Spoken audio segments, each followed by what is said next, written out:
Sa kabila ng matitinding kontrobersyang kinakaharap ni Kim Chiu kaugnay ng issue sa kanyang kapatid na sila Cam, hindi nito hinayaang mabahiran ng lungkot ang nalalapit na Pasko.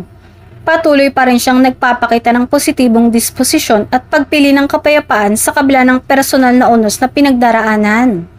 Sa halip na tumutok sa gulo, pinili niyang ibaling ang atensyon sa pagbuo ng mas magagaan at mas masayang sandali.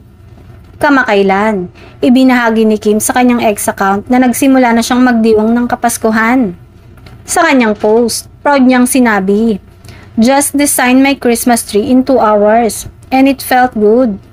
Sa simpleng pagbubukas ng kanyang puso sa publiko, naramdaman ng kanyang mga taga-suporta na unti-unti na muling bumabalik ang sigla at saya ng aktres.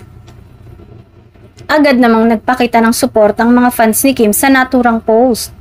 Marami ang natuwa at nagbigay ng mensahe ng pagmamahal at pag-unawa. Isa sa mga komento ng fan, "Good to hear, Kimmy. Excited na sa vlog na makita namin ang 2025 Christmas tree mo." Na nagpapakitang sabik pa rin silang masilayan ang personal na mundo ni Kim kahit sa gitna ng kontrobersya.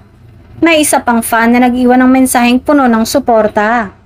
"Sana, Kim, makita namin yung Christmas tree mo. We miss you and Paulo."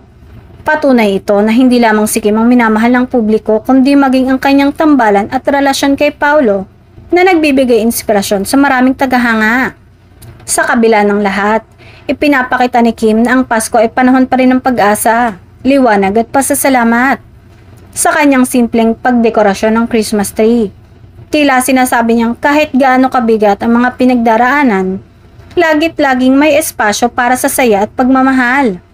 Para kay Kim, ang tunay na diwa ng Pasko ay hindi nawawala kahit na may mabigat na pinagdadaanan nito.